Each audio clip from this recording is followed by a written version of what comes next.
Hola, ¿qué tal amigos? Muy buenas tardes. Mi nombre es Iraí Sofía Gálvez Herrera, coautora del libro Antología de los Tlacuilos. Hola amigos, ¿qué tal? ¿Cómo se encuentran? Mi nombre es Roberto Arias y soy coautor del libro Antología de los Tlacuilos. Desde la seguridad de nuestra casa les vamos a compartir este interesante libro. Espero que les guste. Recuerden, lo importante es tu salud y quédate en casa.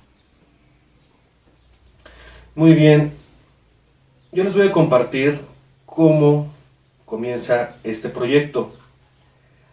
A grandes rasgos, este proyecto surge como una actividad recreativa, cultural y deportiva al aire libre. Desde casi siempre tuve la inquietud de practicar senderismo y montañismo. Esa curiosidad me arengó a tomar mi mochila y con 15 años de edad exploré los míticos cerros, el Marqués, el cráter de Jico, el Cerro del Elefante, el de Cocotitlán, el Tenayo, el Chiconquiahuitl, Atonal, etc. En esas largas caminatas, mientras contemplaba y apreciaba el rigor de la naturaleza, conocí costumbres, tradiciones, historias, mitos y leyendas de otras comunidades diferentes a la mía. Durante esos recorridos conocí lugares no solo interesantes, sino también con historia, como exhaciendas, panteones, parroquias, zonas arqueológicas, cuevas, chinampas, etc. A partir de entonces he documentado esas investigaciones de campo con material multimedia, como videos, fotografías, entrevistas, museos y archivos escritos. El tiempo transcurría y esa actividad pasó de ser una simple actividad recreativa a nivel municipal y regional para convertirse en un estilo de vida. He visitado una parte del Estado de México, así como diferentes puntos de nuestro hermoso país. Bien, el compañero Roberto empieza a subir sus fotografías por las redes sociales y a mí me encanta. Coincidimos precisamente en aficiones, en visitar esos parajes históricos que tiene nuestra hermosa región. Empezamos a documentar del lado antropológico cada una de las regiones, cada uno de los municipios, para que surgiera precisamente Antología de los Tlacuilos.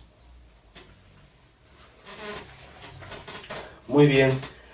Para la realización de Antología de los Tlacuilos contamos con el invaluable apoyo del ingeniero Tomás Suárez Juárez, presidente municipal de Cocotitlán, de la profesora María de la Luz Díaz Rojas, directora del Centro Regional de Cultura de Chalco, Chimalpaín, y del cronista municipal de Chalco, Ángel Leite Pacheco, que en paz descanse.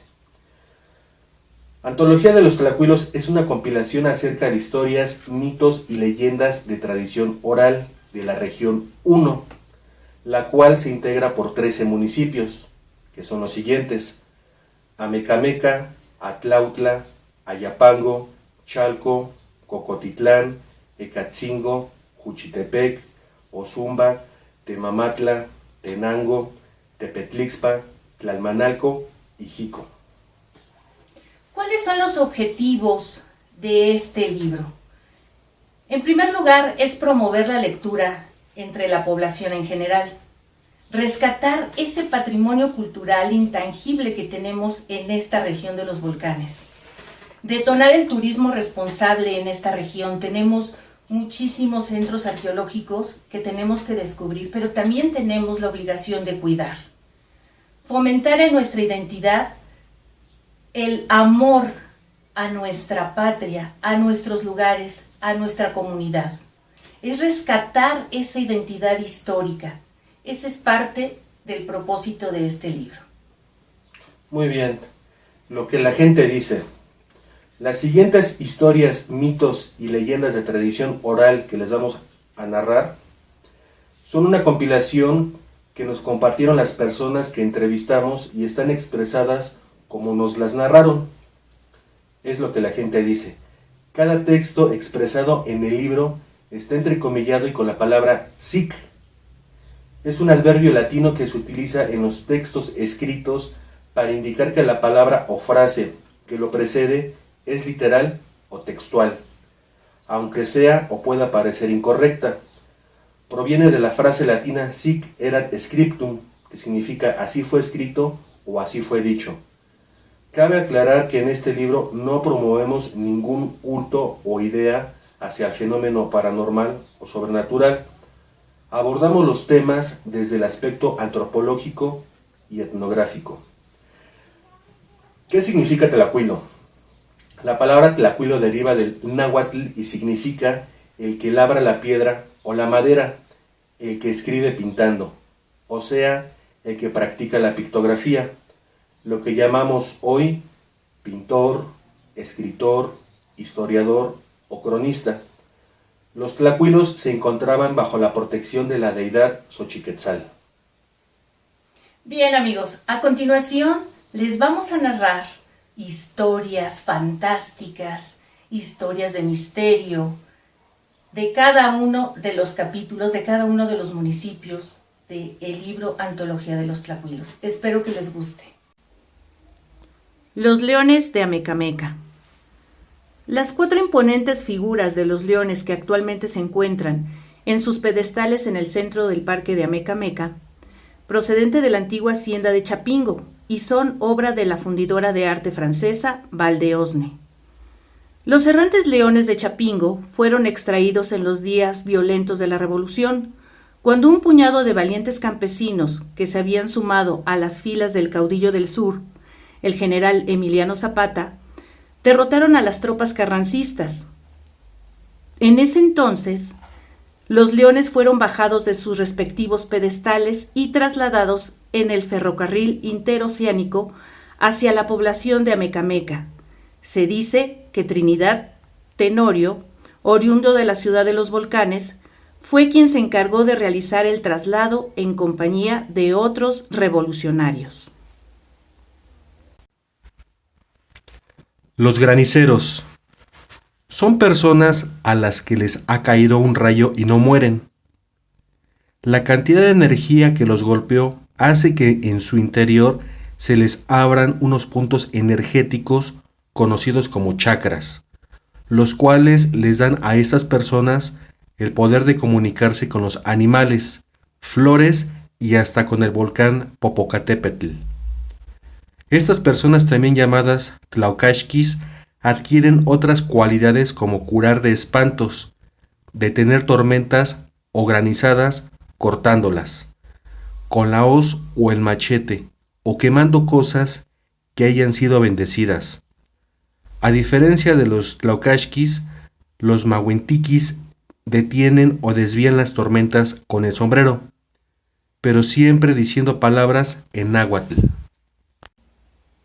El fresno. Allá arriba, frente a la plazuela, hay un fresno. Mi abuelo me platicaba que en el año de 1913, cuando acompañaba a su mamá al mercado, le decía que no mirara hacia ese lugar y que con sus enaguas le tapaba la cara. Pero como mi abuelo era un niño muy curioso, se destapaba y al voltear hacia el fresno, descubrió una escena macabra. Nos comentaba que había cuerpos colgados que se columpiaban en el aire. Eso le marcó toda su vida. Escuchaba hablar de los revolucionarios zapatistas y carrancistas. En otras ocasiones, cuando mi abuelito y su mamá regresaban de Amecameca por las vías del ferrocarril, porque antes no había carretera, nos platicaba que desde las vías se veía el fresno grandotote, que se alcanzaban a ver los colgados. Mi abuelito le preguntaba a su mamá que por qué lo tapaba, pero él sabía que era para que no vieran a los hombres ejecutados. Decía que sus cuerpos duraban mucho tiempo colgados hasta que se secaban y parecían de cartón. Si ese fresno hablara, ¿qué de historias nos contaría? El marrano con cadenas. Calle Cuauhtémoc, antes Nacional. Viejas leyendas de nuestras calles pueblerinas, ricas en historias y tradiciones que nos llevan al pasado con aquellas estampas de Chalco de antaño. Sus empedradas calles, con un caño al centro, donde corría el agua con cauce a lo que fue el antiguo lago. Mayúscula sorpresa para los trasnochadores de aquella época, cuando transitaban por donde estuvo ubicado el cine Héroes de la familia Granados, por el año de 1930. Tiempo después se edificó en el mismo lugar el Precio Fijo. Volviendo a los años 30, solía aparecerse un marrano de color negro que se confundía con el espeso velo de la noche. Cuando atravesaba la calle, se iba escuchando el arrastrar de pesadas cadenas con el tejido empedrado, siempre dirigiéndose por el jardín para salir a la calle de Reforma, y de ahí hasta donde se encontraba el Hospital Civil, construido en el año de 1926. En este sitio se desvanecía para volver a aparecerse en la calle empedrada. La monumental cabeza de serpiente. Esculpida en piedra rosa, con carácter sagrado. La cabeza estilizada de una serpiente con las fauces abiertas mostrando sus colmillos. La misma cabeza del reptil coronado con una covacha, especie de recipiente para utilizar y depositar los hongos alucinógenos que comían los sacerdotes durante las ceremonias, con sentido mágico y místico, con fines chamánicos que continúan la comunicación entre los dioses y el hombre. El gnomo. En lo alto de un cerro de Catzingo conocido como el Cerro Partido, cuenta la leyenda que subieron 3 trabajadores que se dedicaban a tallar la piedra, en partirla. Subieron como todos los días y comenzaron a trabajar. Cuando ya estaban por terminar su jornada, ¿cuál va siendo su sorpresa que se encuentran cara a cara con un gnomo, un ser que no pasaba de 1 metro, con cara de anciano? Muy enojado les preguntó que quién les había dado permiso de trabajar en ese cerro y tallar la piedra. El gnomo los regañó y les dijo que les mandaría un castigo. Ellos simplemente se burlaron, bajaron del cerro, como era su costumbre. Pero en esos momentos empezó a caer un aguacero, como pocas veces se ven por esos rumbos. Ya casi llegando al pueblo, fueron alcanzados por un rayo y murieron al instante. Los abuelos dicen que a la naturaleza se le debe de tener mucho respeto y que cualquier trabajo que se haga en el campo se tiene que pedir permiso a los guardianes para que den su autorización. Las brujas, bolas de fuego. Las brujas son una de las leyendas más famosas en la cultura mexicana, y en Juchitepec no son la excepción. Son muchas las personas que afirman haber visto en el cielo nocturno llamaradas de fuego, y esto se atribuye a que son brujas. ¿Pero por qué en forma de bolas de fuego? Hay un relato en donde se dice que uno de los rituales que usan estos seres para poder volar es juntar varios objetos, entre ellos una escoba, patas y alas de ave, principalmente guajolote o lechuza, un brasero encendido, hierbas de olor, sombrero, para que después de ciertos ritos elevarse entre el cielo. Debido a las ráfagas del aire mientras vuelan y las brasas encendidas dentro del brasero, hacen que las llamas se hagan del gran tamaño y al volar en el cielo se vean como bolas de fuego. La leyenda de los compadres. A un lado de la carretera que conduce de Ozumba al antiguo poblado de Chimalhuacán, existen 3 solitarios monolitos de las cuales se dice que es la leyenda de los compadres y el ahijado convertidos en rocas. Hoy en la actualidad pocas gentes conservan y conocen la historia de los compadres. Acontecido entre los surcos de las otroras fértiles tierras donde abundaban las matas de maíz. En este mismo sitio permanece la rocosa formación, inmune al paso del tiempo e indiferente a los nuevos moradores. La leyenda surgió probablemente entre los religiosos dominicos, con la finalidad de provocar el temor entre los indígenas convertidos y evitar sus antiguas costumbres y prácticas que estaban en contra de la nueva religión.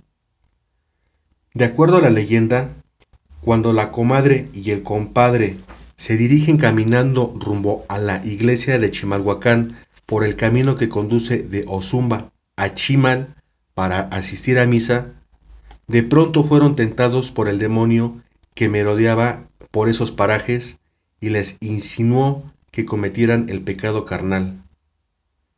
Entre los surcos del exuberante follaje de las plantas del maíz cometieron el desliz, mientras el diablo sonrió satisfecho de su obra y como castigo de Dios, los compadres y el ahijado se convirtieron en las tres rocas que aún perduran, quedando como un mudo testigo el lugar donde acontecieron los hechos. El espectro de la mujer del velo. Cualquier hora de la noche es propicia para este tipo de apariciones de ultratumba, que suelen encontrarse en el solitario camino que parte de San Isidro al puente del río Sula.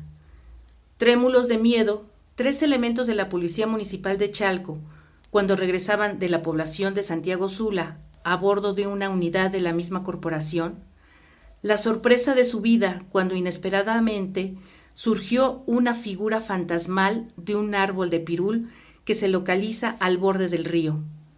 A unos cuantos metros de distancia, atónitos, observaban una especie de velo transparente que se deslizaba con dirección a un terreno del poblado con milpas, formando un triángulo hasta detenerse en un misterioso lugar.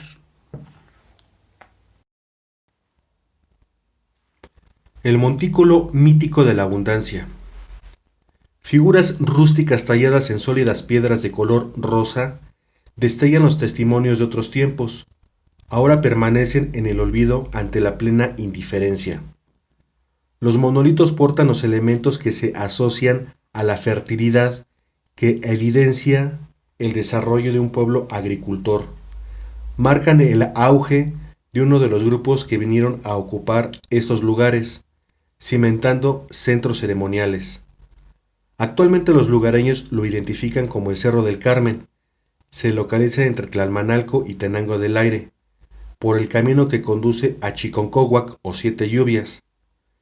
Exuberante follaje que en forma caprichosa forma verdes tapetes coronados de doradas espigas en medio del maravilloso paisaje.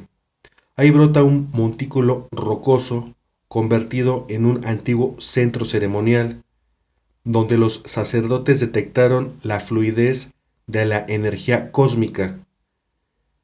En este elegido sitio, las manos creadoras cincelaron varias figuras que siguen testimoniando su presencia, con la cual se han venido identificando a través de la oscuridad del tiempo. El Cerro de las Tres Cumbres, las puertas a lo desconocido. Del otro lado del Cerro de Tepetlispa, ahora conocido por el Cerro de las Tres Cumbres, Huistomayo, Dolores y Quisistepec, hay un hueco que le llaman el Merino. Se cuenta que se abre el día 3 de mayo, da paso a las puertas del infierno. A ver qué valiente se atreve a entrar. La misma historia se repite en una delegación del mismo municipio, por Cuecuecuautitla, porque tiene un cerro muy grande conocido como La Escobeta.